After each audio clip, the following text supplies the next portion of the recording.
Audrey, welcome back. You just came off of Brands Talking Influencers, and now this is the Brands Talking Influencers After Show on the Grin Gets Real podcast, and we've got some unanswered questions. Are Hit me you with ready? them. I Let's know. hear it. Let's do this. All right. Hello.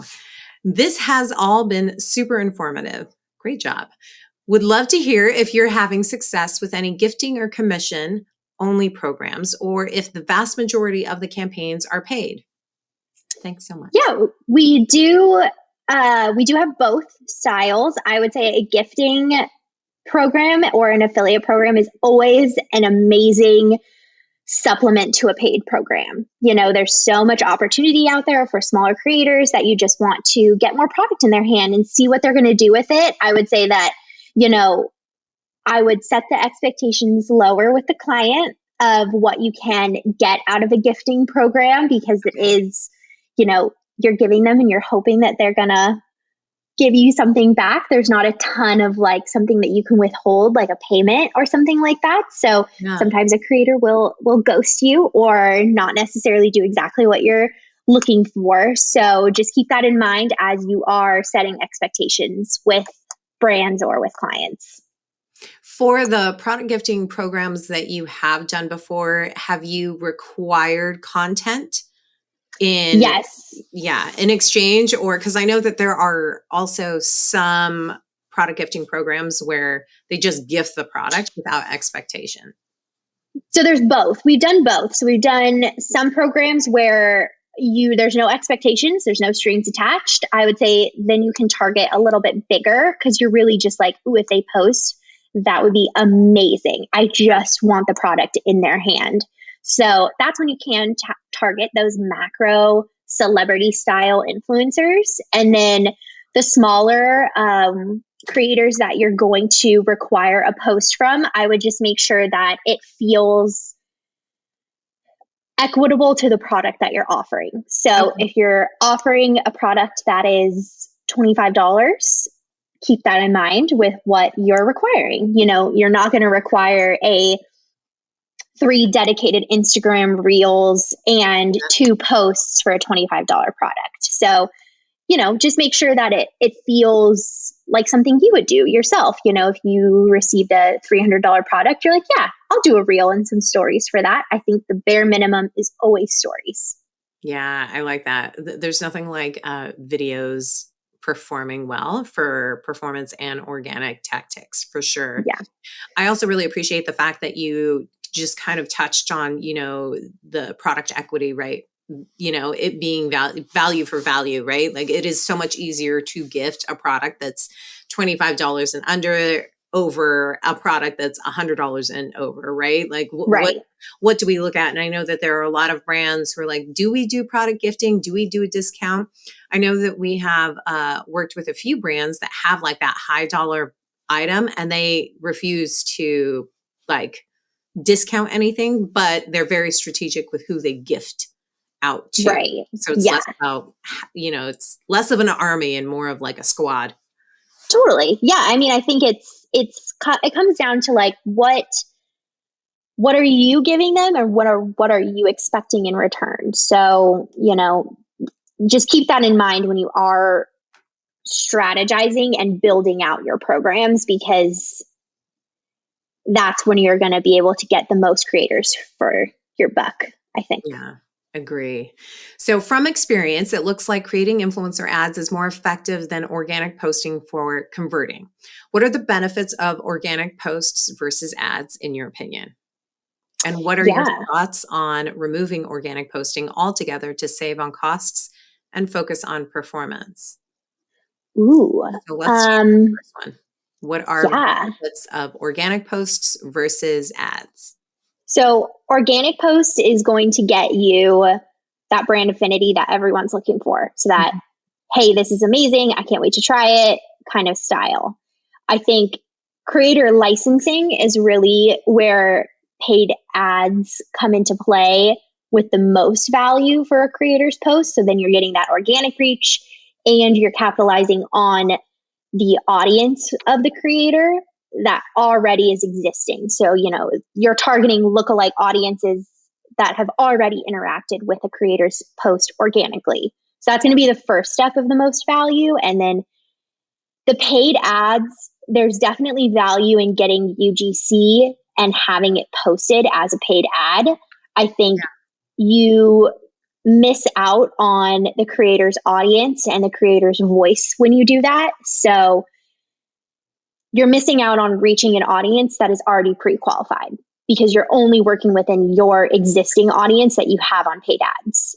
So that would be my original thoughts of like the organic just gets your foot in the door. The paid media converts them.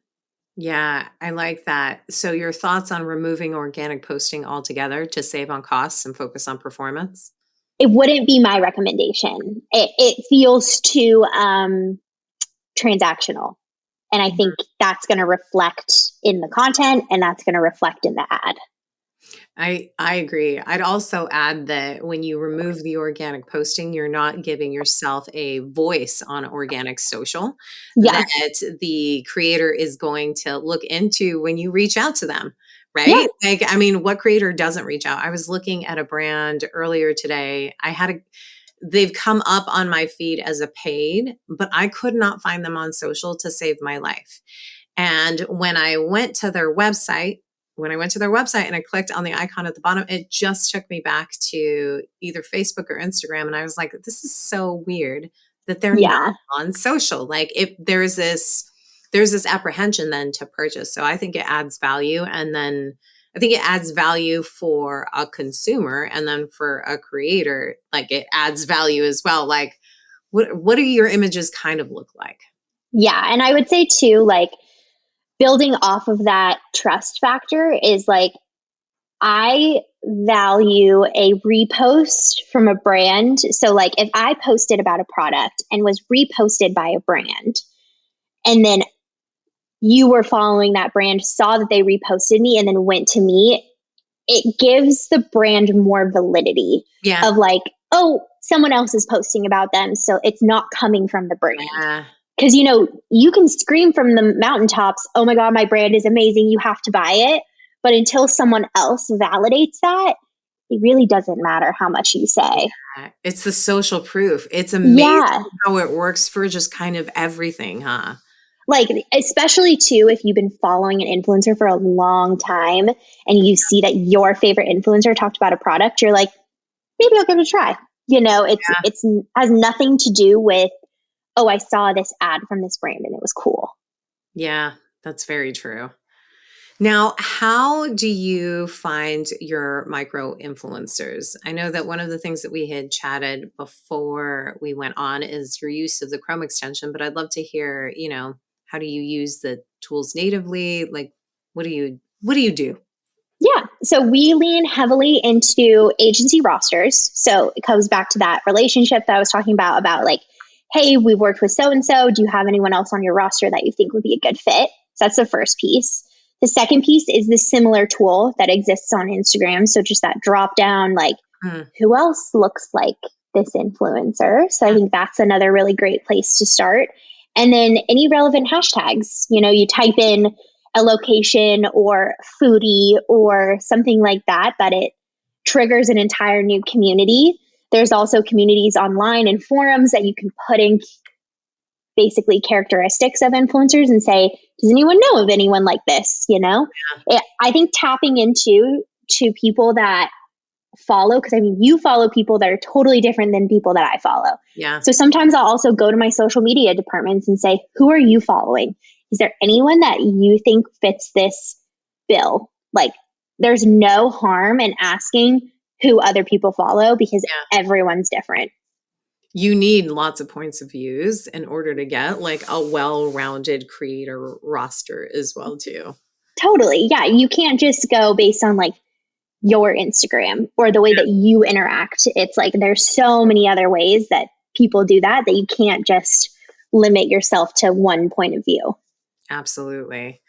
So what do you feel is more impactful for performance goals? Is it seasonal or retainer campaigns? Ooh, I think it depends on the goal. I think that's what it boils down to. So if you're working with a client that has a seasonal campaign and their goal is to just really get butts in seats, they want their event to be successful, that's what you're going to do, then like it's going to be a sprint because they have a timeline in mind. Whereas I love a program or a client that's working on a retainer because there's so much more chance to test and try new influencers and see what works. I think a lot of those seasonal clients do work with us on a retainer basis as well, just knowing that those off seasons is the time to test and try different stuff and try partnership styles that are different, like an integrated instead of a really dedicated video, or even like, we have these off-season events that also happen. So I think it's preferably a retainer, just knowing that influencer is a slow burn. Yeah, I like that. Now, what's your opinion on working with influencers that seemingly only post sponsored content? Do we lose any sense of authenticity, and does that even matter? Yes. In my opinion, that is a red flag. It is not something that I ideally look for. I think when you're looking at an influencer and you see all sponsored content, it is kind of like I don't love that kind of situation, because you do lose authenticity. You do lose, who they are as an influencer, because that they've gotten creative briefs for every single post that they've gotten. So who are you really? What do you stand for? What do you like? I think it's definitely something to bring up to the influencer if you do want to work with them and say, why, how, and like, do you only work with brands that you really value and like, and that's why it's all sponsored, or how does that work? So I would definitely dive deeper. That's a great answer and so true. And I think authenticity is key as well too. And such a great point. If you're only posting sponsored, who are you? Like, I know your sponsored posts and they look really fantastic, but I don't know who it is that you are. Yeah. I think that's what we buy into, right? Like we buy into, like we're sucked into their life. I mean, you and I just got off of a really long conversation about how sucked into the life that we can get into, right? Like that's the fun part of influencers or following people, right? It's this voyeuristic, which sounds really negative now that I say it out loud, but like it is, you get insight into, I'm not alone. How are other people doing it? And if you don't get that insight, you lose that authenticity. Yeah. And I think it's also, there's an innate nature with humans that we get excited when other people are excited about things. Yeah. And you lose that when it becomes a sponsored post because you don't feel the excitement. That's true. That's true. Now, what do you feel is a good number of ambassadors and following to work with for an effective campaign? I love this question because I think that a lot of times brands think that they need thousands of ambassadors and creators in order to have an effective program. But I don't want to put words in your mouth. What do you feel is kind of like that good number of ambassadors? Yeah. I mean, start with what you can manage. So start with, if that's, you have the time to work with 10 influencers, make personal connections, really dive into their content and feel like you have time to make a conversation with them every day. Start there and then build from there. And those relationships will continue. And then you can always add on more. My feeling is always quality over quantity, or quality over quantity. I was what you were putting down. You got there. Yes. Yes. I think you don't need thousands. You don't even need hundreds. You can start with 5 amazing influencers that do so much for your brand and then build off of that. I think the worst thing you can do is work with influencers and just be like, okay, one and done, like churn them out. I don't even care. Like just get them through the door. I think that's where it loses so much value because you're not really putting the time it takes to create a good partnership. Absolutely. It's working smarter, not harder also. And I don't know how you feel about this, but I also think that when you get that pool of creators that really resonate, that I'd imagine your inbound of people who want to represent your brand also increases. So you're not reaching out to as many people. You're trying to vet the people who are now coming to you because you have built a reputation. And I think that like that's that part of the conversation when people are trying to identify like or discover the right creators that they miss out on. Like if you're really hyper focused on those good performing ones, that brand equity that you're building out with that really brings those high quality creators in, or other creators in general. They're not Yeah. high quality, I guess. I think, yeah, that's definitely valuable when you start to have like an application landing page that's needed on your social media. I Yeah. mean, when you start getting DMs, it's like, I want to work with your brand. This looks amazing. That's when you can start to get creative with the type of partnership styles that you have. So that's when you can start testing an integrated video with a smaller influencer that you're just like, we would love for you to do 6 videos in 6 months. Use the products exactly how you want to use them. It gives you so much more opportunity to find those golden nuggets of influencers that are already really big fans of you. Yeah, so true. Now, how can you get rights to influencer content if you're not paying them, and are you just sending them free product? So we utilize the Grin landing pages essentially for the usage rights. So when you go through a campaign and you say, hey, I'm giving you rights to repost on Instagram or on social media, post on the website, that kind of style. So that's how we get rights to content outside of a paid contract. So that's just part of the Grin portfolio. And then we do gift product with no strings attached. And I will say we've definitely gone to an influencer and said, hey, we love this, and done a usage rights contract alone and said, we want this, we want rights to this, we're going to pay you for it, or we're going to pay you in a 6-month supply of product or something like that. I think opening the negotiations of what are you open to in terms of compensation outside of just a flat fee. Yeah. And that actually feeds into the next question a little bit too. Any advice for alternative options if someone can't afford the full price for an influencer? So, for example, offering a mix of flat rate plus commission. Yeah, it's super valuable to do that. I think an influencer that feels strongly about your brand and feels like it would really resonate with your audience is going to be open to a commission structure Yeah. because they're like, ooh, I could potentially make more than my flat fee. And that's how you have to position it. But it is a test on both sides because as the brand, you could be paying a lot more than you should be. Yeah. Or as the creator, it could completely flop and then you don't get paid at all. So it is something that you definitely have to position and have very clear expectations with the influencer and the brand. Yeah. I think from a brand side, then that's where you really lean into the relationship part of it, right? Like if I want to test this out with whatever fee it is and then commission. And then I think also from a creator standpoint, it is having that natural brand affinity for whatever the product is. Like I know that I can sell something that I love and am obsessed with because I will tell you more than you need to know about it.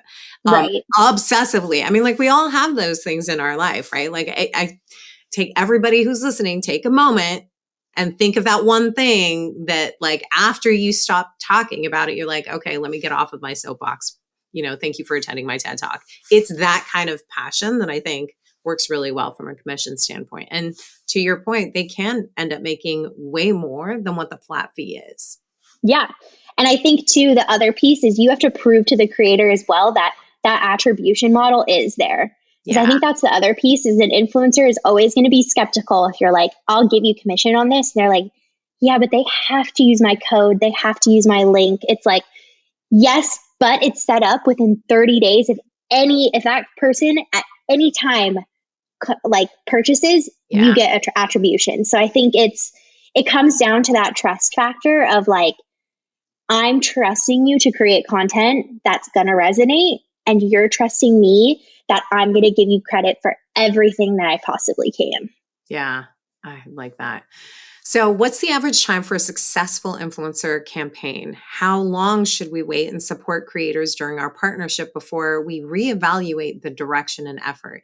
That's a great question. I love all timing questions. I think a minimum is a quarter. You have to give some time. You do not evaluate an influencer's content until after a week that it's been live. Like, give it some time, especially with TikTok, Instagram Reels, like that. That is the Wild West. You never know when it could hit. It could be months later, and then all of a sudden the video is getting millions of views. Like, Yeah.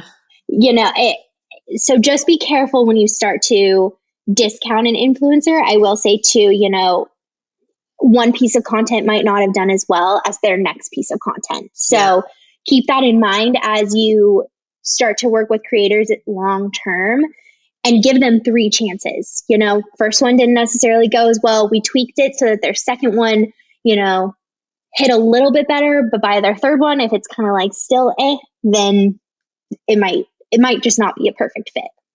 That's really great advice. I love that, because you're right. Like, they could be just shooting from the hip with that first one. And it also gives you, I think, a good indication of how they take feedback as well, and a working relationship, because that's also the part that I think when you're working with creators is so important. That pain in the butt creator, that occupies more of your time than the rest of your creators. Like, they may be bringing in the dollars, but how much of your time is it occupying, and how little time you're giving to everybody else that could also all potentially be really great performers as well too. I'm not saying that there are some creators that are pain in the butts, but some may be. No, there are. Yes, some may be more challenging than others to work with, and I think that's just as equally as important.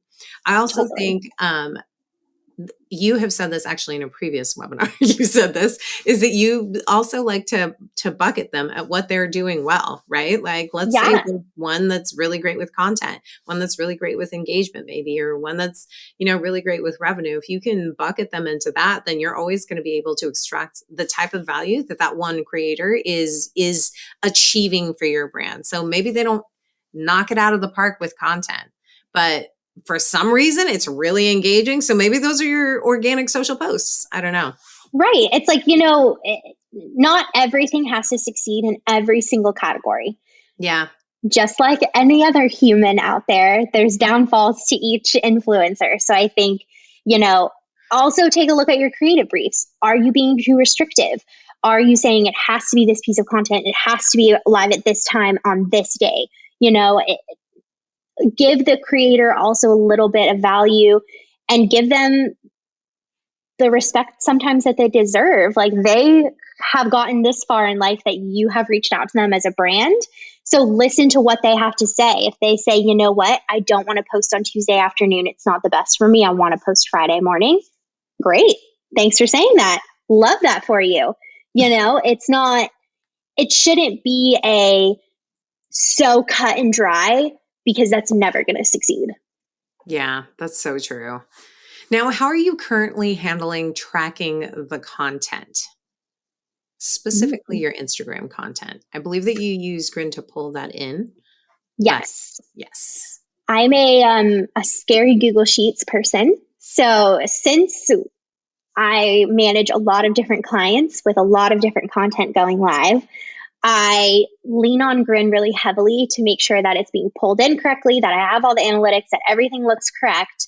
But then I also, across teams, have to share the content. So another piece of that is making sure that it's in a Google Sheet that I can say, okay, here's all the upcoming content that I know is going live this week. Let's touch base with everyone and make sure that their draft content has been sent in. It's been approved. I have the raw files. Like, it's 2 sides to the story. It's my crazy brain in a Google Sheet, and it's Grin making sure that my crazy brain is being translated to everyone else. Yeah, I love I love you and your crazy brain. It's crazy, especially if you also want to make sure that it's transparent enough for a team member, because I also obviously take PTO, and the worst thing you can do is have content missed because you're on vacation. Like that's true. never a good sign. So setting it up so that there's two sides is always a good idea. Love that. Okay, so here is another question. The comment was that was such a good idea, but how do you see what they're searching, like non-streaky tanner? And I believe that this was in regards to when you shared an example of typing something into Google, as in non-streaky tanner, and then using that as a content idea for creators, helps with targeting a specific audience. I am not a wizard in this. I will say I lean very heavily on people that have much more expertise in SEO planning. I think I would definitely connect with your website team and see what Google keywords are being searched. That is something that I am not by any means an expert on. So I'm so sorry I can't give you too many ideas on how to do that.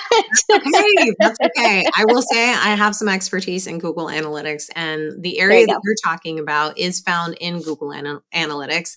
And ironically, it is called search terms. So you can go in there and take a look at search terms to see what people are typing in order to, get to your website and land on your website. So it really is as easy as searching that, but also, like you had mentioned, connecting with whoever is managing your website or your e-commerce site. It just depends on who is the one that's managing that on the team. That's an easy report that can be extracted from Google Analytics as well. Yeah, or my recommendation is always lean on other people. You do not have to know everything under the sun. So that's true. If you have a question, ask someone or ask a Grin influencer or Grinfluencer. Like I drop stuff in our Slack all the time that I'm like, does anyone know how to get here or how to do this? I'm like, I don't know. Like you have expertise in stuff that I don't have expertise in. There's never a reason to raise your hand and say, I'm trying to get here. Does anyone know how to get there? I appreciate you saying that because it's so true. There's nothing like the Grin community, from the Grinners to the Grinfluencers.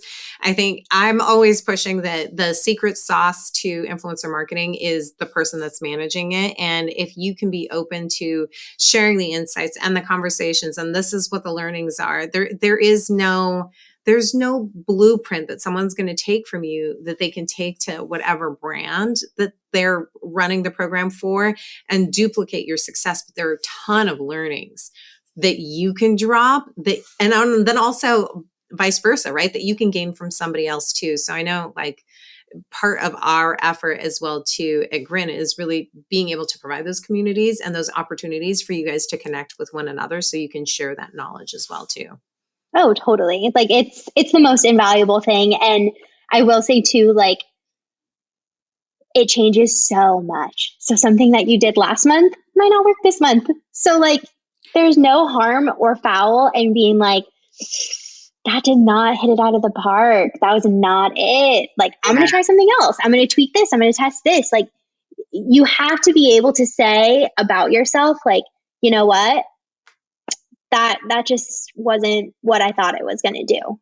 Well, thank you so much. I appreciate all of the knowledge and insights that you shared with our listeners, our viewers, the whole 9 yards. Thank you for coming in again. And this is a fun fact. We started Brands Talking Influencers 2 years ago, maybe 3 years ago now. You were my first guest. So it's so nice to have you back. This is so full circle. So thank you. Thank you so much. Of course, it's been great. It has been a very full circle moment for me. And I think it's just like you partnered with me, I partnered with you. So just as an influencer, we're growing together. I love it. I love it. Well, thank you again so much. Have a good one. You too. Bye.